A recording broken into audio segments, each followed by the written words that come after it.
Hi, and welcome to the Becoming Trauma-Informed podcast, where we help you understand how your past painful experiences are affecting your current reality and how you can shift those so you can create your desired future.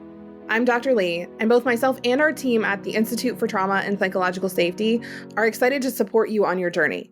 We talk about all the things on this podcast. No topic gets left uncovered. So, extending a content warning to you before we get started. If you notice yourself getting activated while listening, invitation to take care of yourself and to pause, skip ahead a bit, or just check out another episode. Let's dive in. Hi, everyone. Welcome to this week's episode of Becoming Trauma Informed podcast. I am so excited to be here with y'all today because we have at the Institute officially launched our Trauma Informed Psychologically Safe Certificate Program. This is something that we run once a year. It's a 9-month program, and it's something that teaches people how to create more safe, supported, mutually beneficial relationships, both in their personal and their professional lives. This program is the flagship program. It's the foundational program that we created when we started the Institute for Trauma. So we just finished up our first cohort in October. We had over 40 people come through this program with us, and the results were just phenomenal. And our next round starts on January 17th. And so I was thinking, how do I tell people more about this? Because, you know, when you're in something as a business owner and like you just immerse yourself in this all the time, you forget that other people don't know what trauma work is or what these terms mean or what even this program is about. So I decided I wanted to dedicate an entire episode to 10 reasons why it's important to do trauma work and also 10 reasons to join our TRIPS program. So I'm also live on TikTok right now. So if you're watching on TikTok, you can click the link in our bio and it'll take you to information about the program. So we're just going to go right into it. Reason number one that I think is a fabulous reason to join us in the TRIPS program is that you don't think you have trauma, or you don't really even know what trauma is.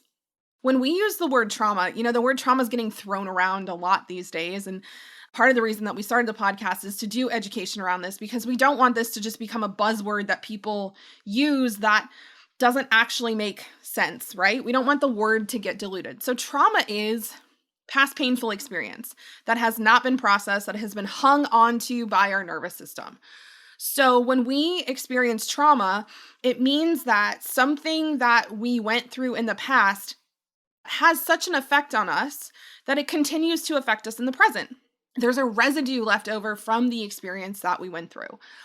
And so when people say to me, I don't have any trauma, I actually love when people say that, because we get to have a conversation of, okay, you don't have any really, really big things that happen to you. You don't have what we traditionally think of as trauma, maybe like a car accident or a physical injury or something like that. And you have residue left over from things that happened to you in the past that is affecting you in the present. I promise you, because we all do.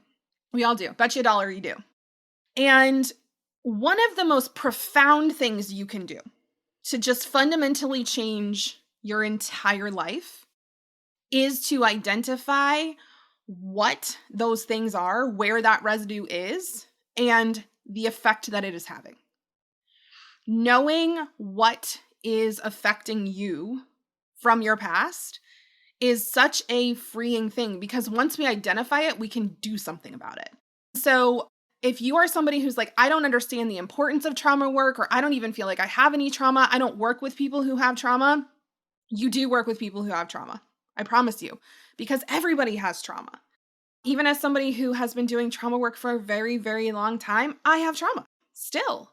I still have residue left over.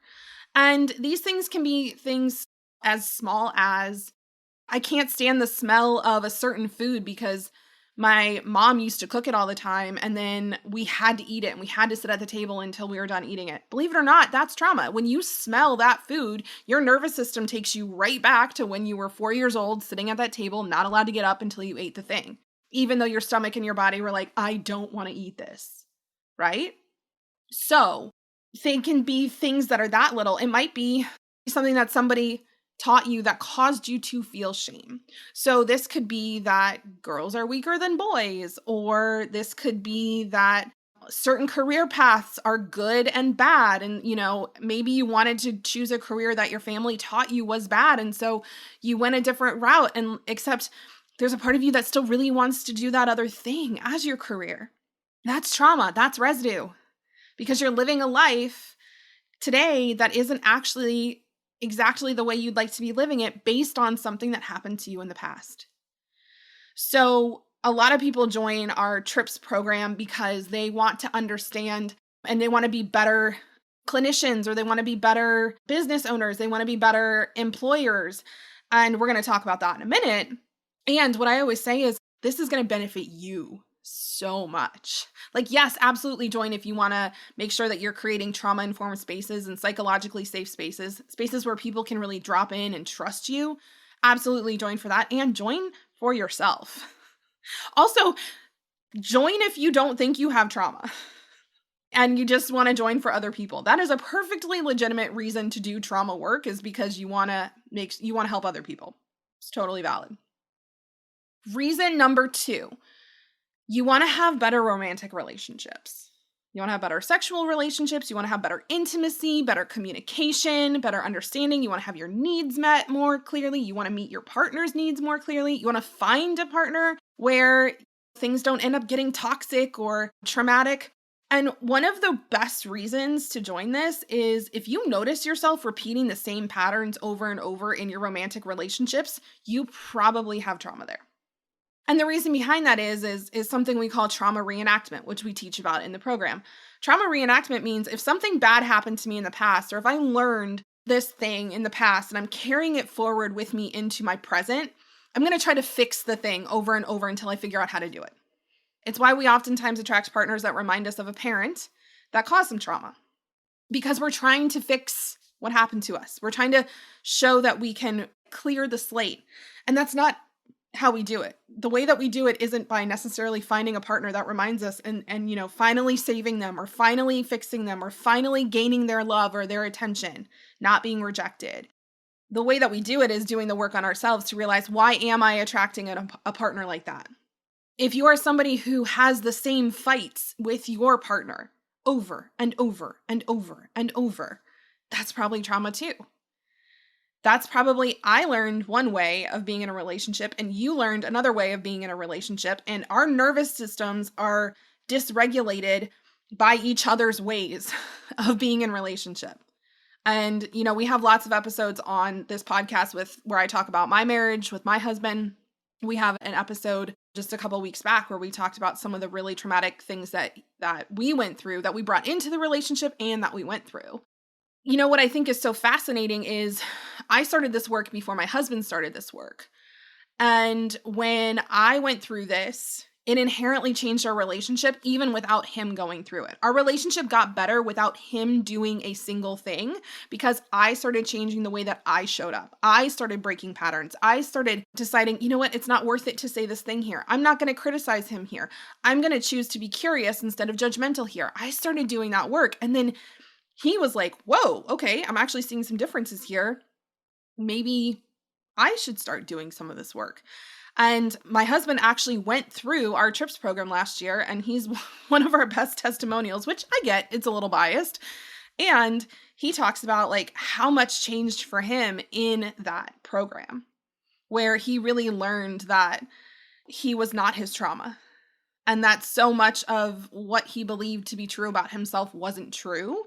And he is so much happier and feels so much better. And our marriage feels so much better now after us both going through this program, me developing it and going through the work beforehand to develop it, and him going through the program as I taught it the first time. So reason number 3, you want to have a better relationship with your family, not just your romantic or your intimate relationship, your kids, your siblings, your parents. And those are 3 different kinds of relationships that we see get better, or at least get better boundaried. feel better. The relationship itself might not get better, and it's going to feel better to you because you're going to be able to better boundary it. And when I say you're able to better boundary the relationship, what I mean by that is you are able to identify what you need moving forward to feel safe and to feel seen and to feel loved in that relationship. Also, you're able to recognize what the other person needs. So some of this does kind of carry over back and forth between your romantic relationship and your family relationships. But my kids will tell you I am a fundamentally different parent than I was before I did this work. My husband is a different parent than he was before he did this work. And so many of our participants from 2022, from this last round of trips, they said to us, they were like, it's so interesting how I am reparenting myself, which is something that we teach in the program. I'm learning how to reparent myself. And in the process of that, I'm parenting my children differently.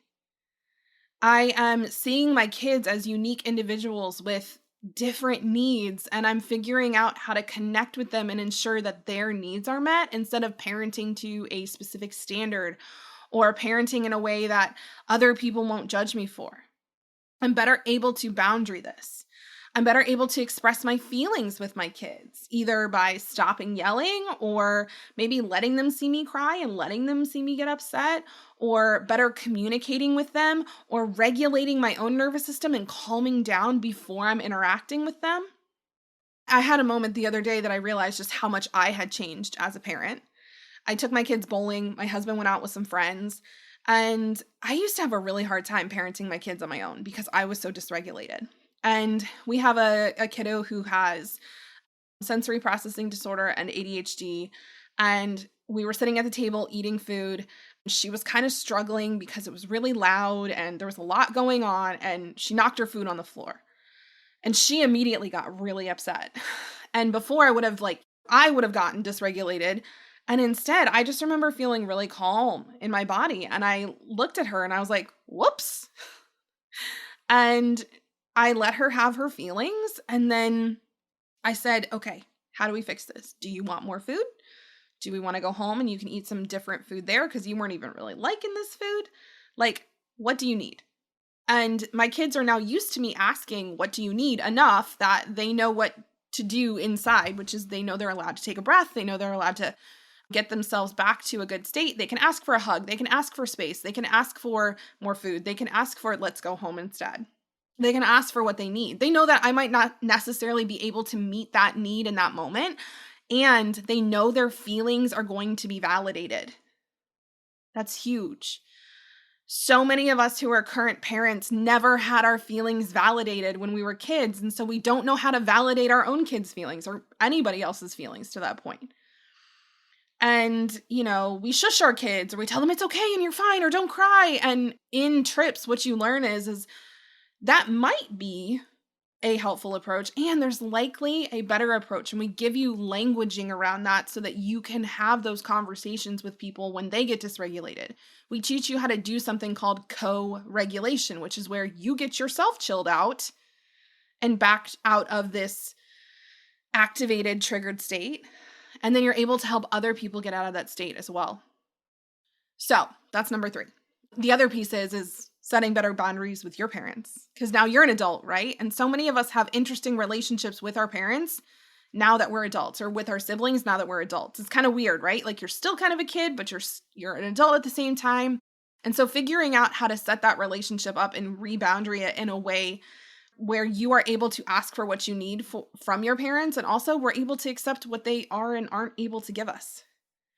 As adults, that's a hard thing to do, and it's something that is so helpful to do. When we release our parents from our childhood expectations of them and can look at them and see them as individuals with trauma and individuals who have limited capacities in some areas, that really changes your perspective. So that's something that we teach as well. Number 4, you're going to have a better business if you're an entrepreneur. I'm an entrepreneur. This is my 5th business. I think this one stuck. I'll just say this.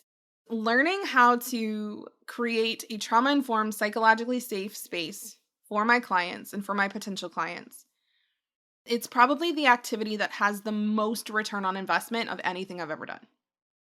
Knowing how to create a space where potential clients and active clients, people who become clients, are able to feel safe, supported, seen as they are, and accepted as they are, creating a business that feels really mutually beneficial for everyone involved, for me, for my team, for somebody thinking about buying from us, from somebody who does sign up with us. When you learn these things, when you learn emotional regulation, you learn how to create rapport, you learn how to create resonance with people, true resonance, you learn how to see and accept people from a nervous system perspective. I cannot tell you how much that is going to both save you in money and time and energy and effort and mess. It also is going to make you back so much. And there are some people who are like, well, that's not a reason to get involved in trauma-informed practices so that you make more money. And to that I say, why not? Right? We don't want it to be your only reason that you're doing it. That's manipulative. If the only reason that you are joining our trips program is so you can make more money, this isn't the right space for you. And if that's one of your reasons, that's great. One of the things that I think I am most proud of in our organization is just how excited people are to be a part of it, how much people refer other people to us without even really saying anything or without any prompting. The other piece is there's no drama. There is so little drama in our spaces. And I haven't really been in other communities where there's that little drama, where people aren't getting annoyed with one another or talking about each other behind each other's backs or feeling frustrated. From our clients to our staff to me, there's not drama. We all say what we mean and mean what we say and clearly communicate and have a well-boundaried relationship with one another. And the other piece that I'll say that I'm really proud of as well is from a refund perspective, from a chargeback perspective, from a, oh my gosh, I don't want to do this anymore perspective. We have some of the best numbers I've ever seen. Here's the thing. Some people leave. Some people don't pay. Some people don't answer your emails and things like that. And that's going to happen no matter where you're at in business. And I would say our numbers, our percentages from that is so low. We've never had a chargeback. We've never had somebody ask for a refund. And the amount of people who just leave and don't pay or don't participate is really low. And that has to do with how we use these practices that we teach inside of the program to set up our containers. What we do internally, we also do externally. So by learning this, you get to create a business that feels really good on the inside from I'm in here, I'm coaching, I'm serving, I'm supporting, and also feels really good structurally because you set up the structure in a trauma-informed and psychologically safe way as well. Your business will feel so much easier and so much better by learning these core practices and putting them into practice in your business. Okay, number 5, you're going to feel more in integrity. You're going to feel like you have integrity as a person. You're going to be more proud of yourself. You're going to have less moral injury. And moral injury is a term that we use in the trauma world. And moral injury basically means you're going to stop doing things that don't align with your morals and values, or at least you're going to do it less. Moral injury is usually due to trauma. It's due to being taught something that doesn't actually feel right, but feeling like you're going to be shamed if you don't do it. So people participate in moral injury a lot when they don't know what's going on in their own nervous systems. When somebody does something that feels really dysregulating or activating or triggering, and they participate in what we call a trauma response or a threat response, and they do whatever they can to get out of that situation or to stop feeling those uncomfortable feelings, even if it hurts or harms themselves or someone else. They participate in what we call we call self-protective behavior, a lot of people refer to as self-sabotage, right? So this is like screaming at someone when you get upset that you really love and you really care about, or turning down a $10,000 client because you get really, really overwhelmed by what they ask you for and you just stop answering them for 2 weeks instead of taking a minute, messaging them, telling them you're overwhelmed, right? Those are morally injurious things where basically you're going, oh my gosh, I'm not acting the way that my values would dictate that I do because of these past painful experiences that are affecting how I'm showing up. That is something that we look at a lot, is how can we define how you really want to show up as a person? What are the feelings you want to feel? What are the states you want to be in? How can we create regulation in your body and help your body feel less threatened based off of past experiences so that you can show up in the current moment the way that you really desire to? So, decreasing moral injury, feeling like you have more integrity, and not numbing and dissociating so much. And numbing and dissociating means doing things to make yourself feel better after you've done the thing that doesn't really feel good. So, drugs, alcohol, sex, shopping. I'm trying to think of some other ones. Social media, scrolling, doom scrolling, right?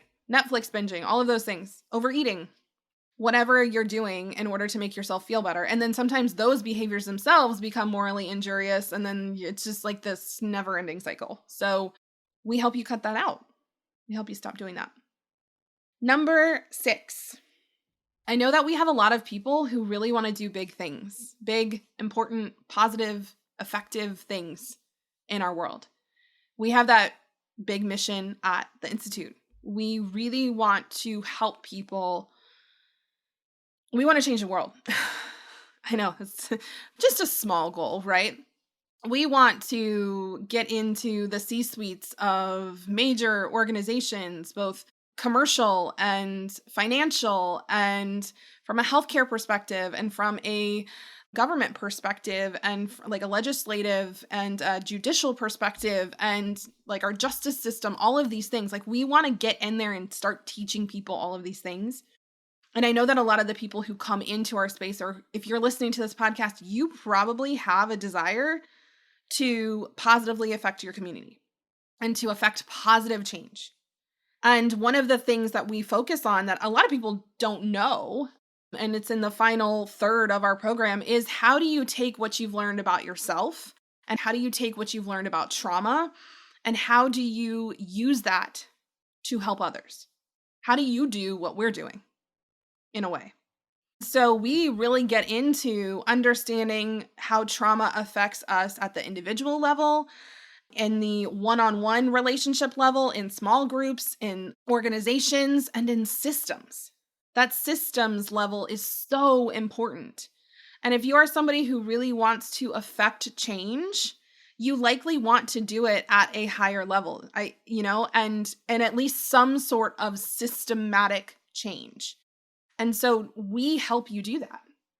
We help you figure out, okay, how do I stay regulated so that I can go out there and help other people learn how to get regulated, or at least help them co-regulate? How do I do that? How do I understand how these systems are operating and how trauma has affected these systems up until this point so I can go into the place that I want to enact and affect change with that knowledge? That knowledge is power when it is used effectively.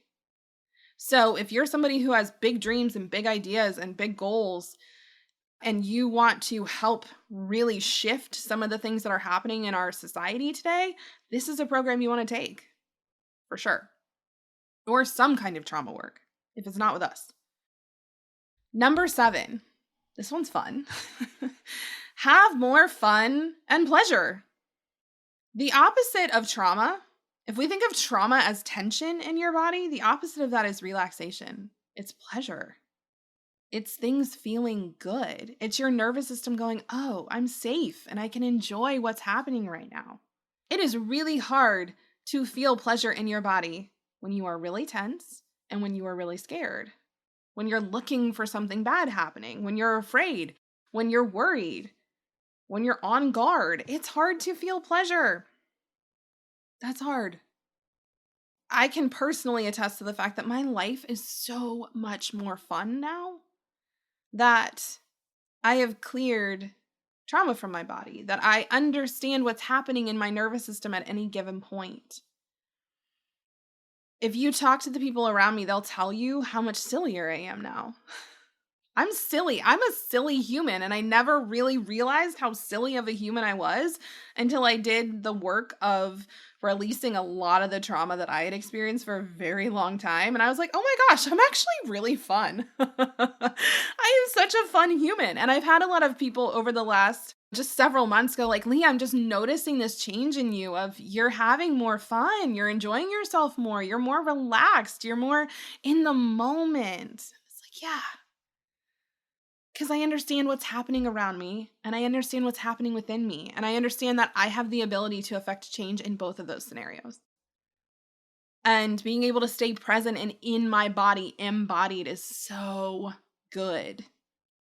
Not needing to numb or dissociate. So good. And so if you're like, I just want to not feel bad all the time. I don't want to feel anxious all the time. I don't want to feel depressed all the time. I don't want to be scared or on guard all the time. Definitely this is something to consider. I'm not going to sit here and say that we're not therapists. We do have a therapist on staff. She's a dual trained clinical social worker, therapist, and a mindset coach. And I'm not a therapist. I am not a mental health care provider. I am a certified clinical trauma specialist and a nurse practitioner. So I'm a healthcare provider, but I'm not a mental health provider. And so I'm not going to sit here and tell you that this is therapy. And also, I'm going to mention this at the end, but I'll just spoiler alert it now. We've had so many people tell us that these 9 months have done more for them than years and decades of therapy. So just throwing that out there. Number 8, you're going to be cooler under pressure and in an emergency. And also, you're going to be calmer all other times. So you're going to be cool under pressure and you're going to be calm when there's not an emergency. One of the most common things I hear from people is that they feel like they treat non-emergencies as emergencies. They get really worked up and really activated and act out of urgency towards things. They react instead of responding.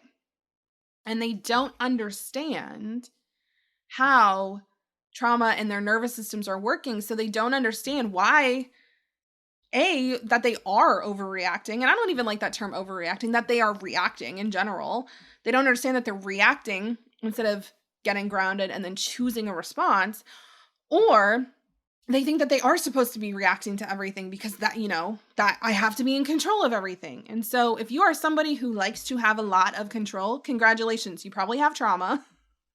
I see you, I witness you. I am somebody that when my past painful things get kicked up a little bit, I start clenching around everything. I get really tense.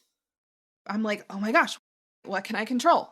And I realize, and I've started realizing, oh, my body's interpreting the mess around me, the clutter around me, this thing in front of me as something I can't control. And that feels dangerous and it feels like an emergency. So I have to fix it right away. And now that I know that, and I know how to catch signs of that personally, because those signs are different for everyone, then I can go, oh, okay. I'm triggered. I'm activated. Let me do my work. Let me do my practices. Let me get myself back in a calm, relaxed body. And then I can react to this because this isn't an emergency. And the other piece of this is that some of you freak out when you are in emergencies. Some of you are like, this is an actual emergency and my nervous system doesn't know what to do with this. And so I'm going to freak out and like cause, and maybe not react the way I want to. I'm not going to be able to stay calm. I'm not going to be able to help with this thing. So for you, you're somebody that this program will likely help you stay calmer and know what to do, or at least know who to call or how to respond, right? So in both situations, we're teaching you how to respond instead of have this big emotional reaction that oftentimes doesn't lead you in a direction that serves you or whomever else is involved in the situation. So we get you feeling calmer in general. And when you do notice yourself triggered, you're going to notice it more often. You're going to catch it quicker and you're going to know what to do about it. And that alone is a reason to join. If you knew that a year from today, you could approach anytime your body got triggered, anytime you got activated around something with, you could catch it, and you could catch it before you did something that was morally injurious, that did hurt or harm someone, that like you could catch it before you made a mess that you had to clean up. How worth that would this be? If you're somebody who makes a mistake at work and it could potentially really hurt someone or cost someone a lot of money, or if you keep noticing that you're doing this with a partner or with a kid and you can see the damage that's happening from that, and this could help you not do that anymore, that's worth it, right? As somebody who has been there, I will tell you from my perspective, it's definitely worth it. It feels so much better to cause less harm than I used to. And that leads into the reason number 9. Reason number 9 to join the TRIPS program or to just do trauma work in general is that it helps you be a person that people both like and respect. Our trauma responses, the way that our nervous system works, and I've talked about this in a lot of previous episodes. I'm not going to go in it here because we teach it thoroughly in TRIPS, and B, there's lots of other episodes to talk about this. But we have something called threat responses. And our threat responses are basically when our nervous system gets activated and our brain senses threat in front of us, even if it's not really threatening, even if it's just a perceived threat, our brain does that. We go into 2 main responses. We either go into an empowered response or a disempowered response. An empowered response is, it's this false power response. We basically like exert our will over top of other people in a way that they don't really enjoy it. And a disempowered response is where we're basically like, yeah, you can do whatever you want with me. I'm not going to fight you. If I go into a threat response, this false power one, people are probably going to respect me. They're probably going to be scared shitless of me. I'm somebody they respect. They know that like, ooh, yeah, Lee gets stuff done, but like she's terrifying. I don't like being in community with her. I don't like being in relationship with her. And yeah, I respect her. Like she gets stuff done. I don't like her though. And then there's the people in the disempowered responses where you really, really like them and you don't respect them because they don't get stuff done, because they don't do what they say they're going to do. But you like them. They're nice. They're kind. They let you do what you want to do. Right? Being somebody that people trust both affectively and cognitively. And what that means is being somebody that people respect, meaning they trust you're going to do what you say that you're going to do and you have the capacity to do it. You are smart enough to do it and you have the capacity to do it. And being somebody that people like, they effectively trust you. They trust that they can be vulnerable with you. They trust that you're going to tell them the truth. They trust you're going to see them as a real person. And you're going to be honest and kind, right? I used to be somebody that sometimes people liked me and sometimes people respected me. And sometimes people felt both. But in a lot of situations, I was more respected than liked, or I was more liked than respected, depending on what was going on. And one of my favorite manifestations of doing this work, it kind of goes back to number 5 around having integrity. I do what I say what I'll do. And if I don't do what I said I was going to do, if I don't tell you what I'm going to do and I do it first, I don't get consent, I apologize. I own it. I take responsibility for my actions. I make it a point now that I know how to do it and now that my nervous system is regulated enough for me to hold it, I make it a point to create both of those types of trust with people that I meet. Cognitive trust and affective trust.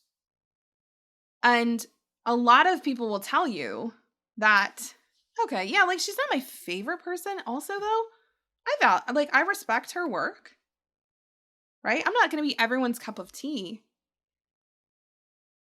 And the vast majority of people that I meet now, they both like me and respect me because I know how to be myself. I know how to help create space for other people to be themselves. And I also hold really good boundaries. I tell you what I'm going to do and I do it.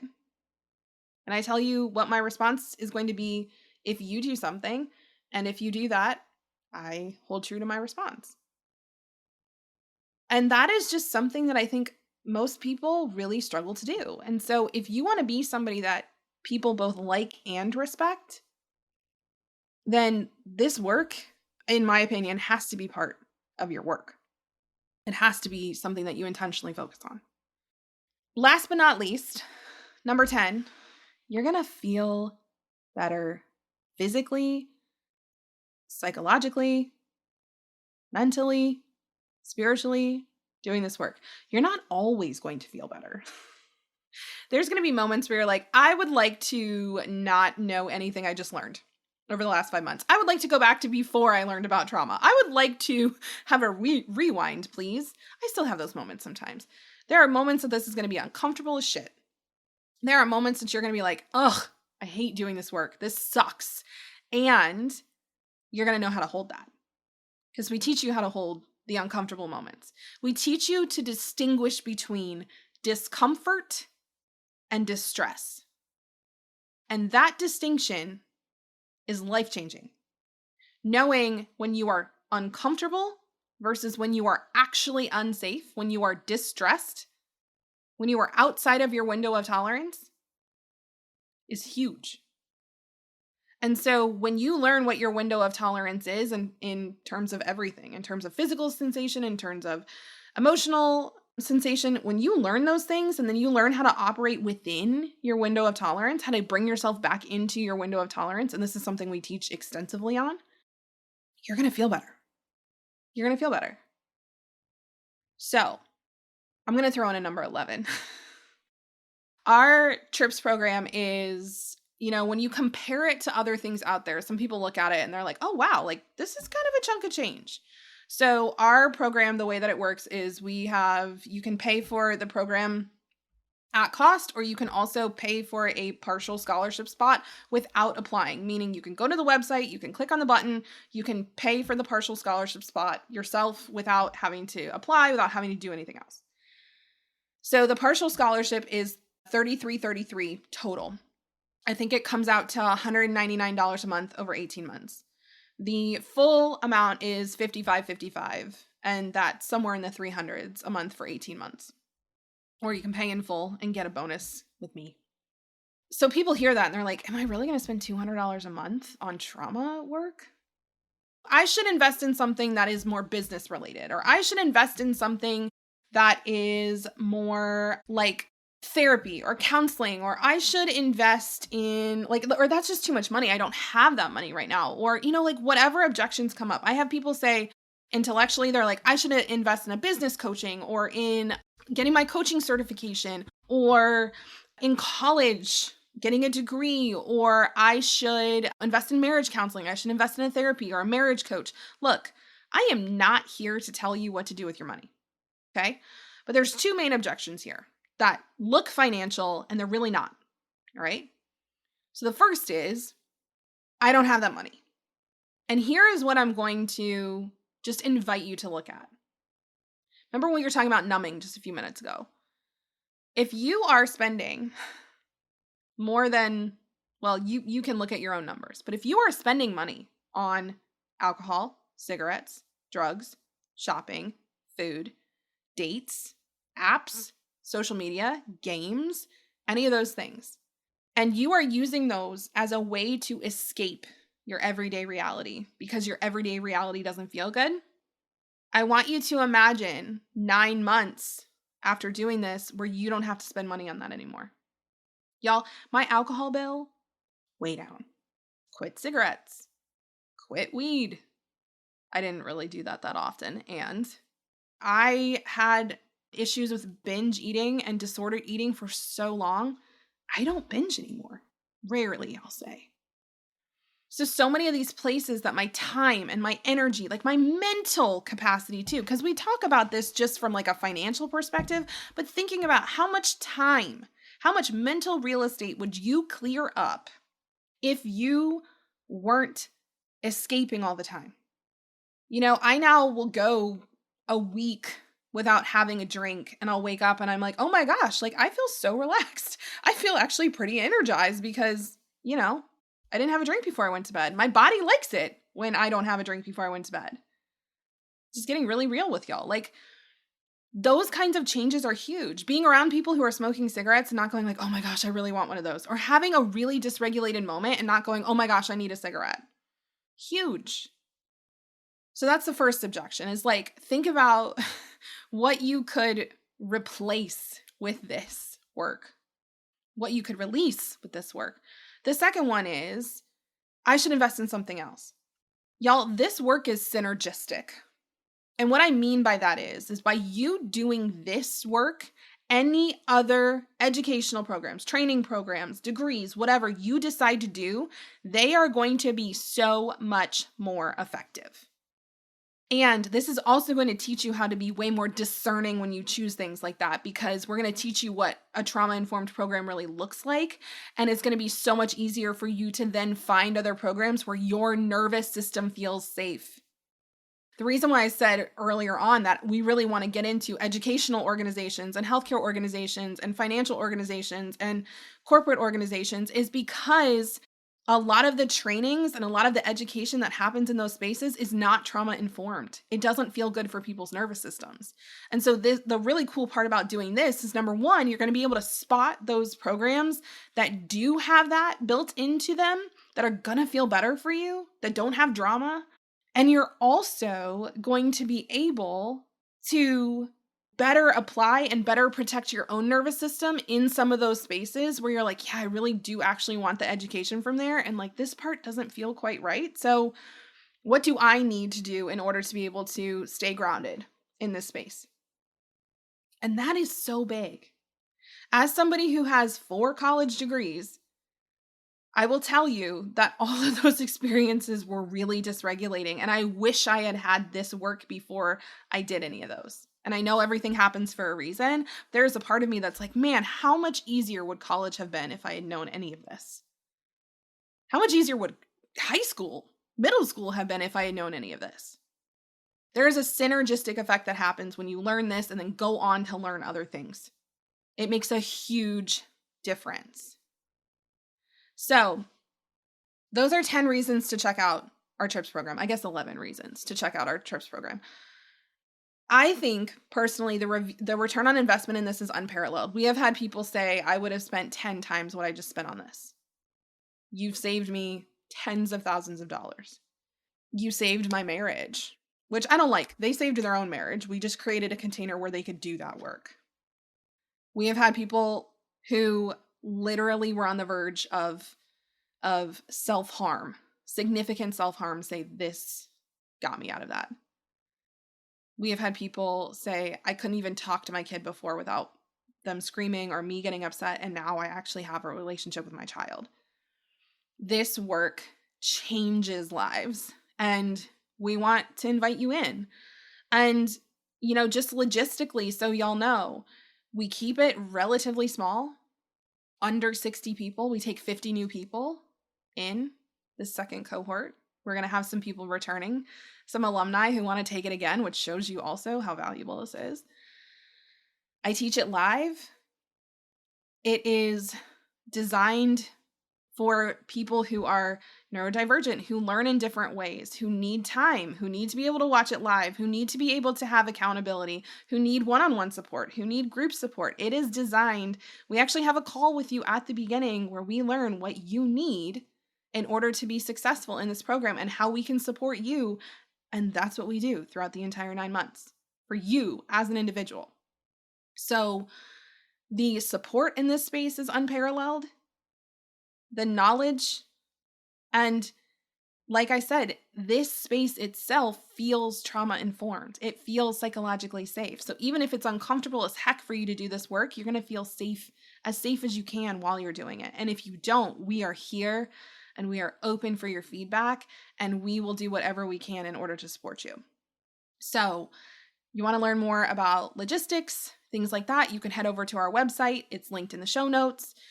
If you're listening and you want to just make a mental note, institutefortrauma.com, click on the courses button. You'll find it. And we're so excited to welcome you. We start January 17th, and we will stay open as long as we have spots. We've already got several incredible humans in with us this year, and I cannot wait for the second round. So if you have any questions, feel free to email us, or you can DM me on Facebook. My TikTok humans, shoot me a message. And I hope that this, if you've been on the fence thinking about this, or if you've never heard of our program and you're like, ooh, this would be really good to kind of check out. Or if you want to send this episode to someone that you think would be good in trips, that could benefit from trips, please do that too. So we are here. Our DMs are open, emails open. Would love to support you if you have questions. And we just invite you to come do this work with us, because it literally makes all the difference. And it's powerful. So love you all. See you next episode. Thank you so much for listening to today's episode. Invitation to head to our show notes to check out the offers and connections we mentioned. Or you can just head straight over to institutefortrauma.com and hop in our email list so that you never miss any of the cool things that we're doing over at the Institute. Invitation to be well and to take care of yourself this week, and we'll see you next time.